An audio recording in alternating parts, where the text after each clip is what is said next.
Imagine living in a country where borders were drawn without considering your community's history or culture.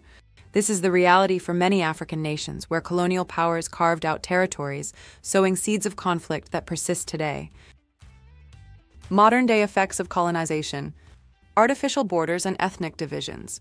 European powers drew borders without regard for ethnic or cultural groups, causing conflicts that persist today. Countries like Sudan, Nigeria, and the Democratic Republic of Congo continue to experience internal tensions linked to these colonial-era boundaries. Economic dependency. Colonial economies were designed for resource extraction, leaving African nations dependent on exports of raw materials.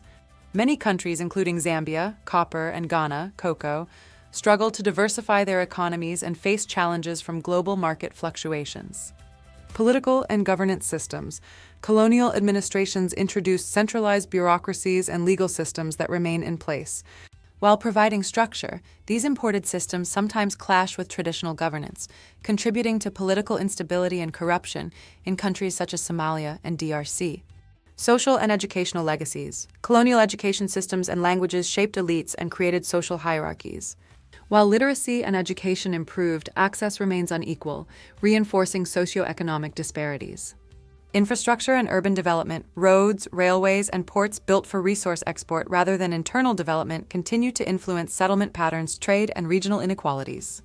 Cultural influence and identity. European cultural, religious, and linguistic influences remain prevalent, creating hybrid identities but also tensions between modernization and indigenous traditions. In conclusion, the history of colonization continues to influence Africa's politics, economy, society, and culture.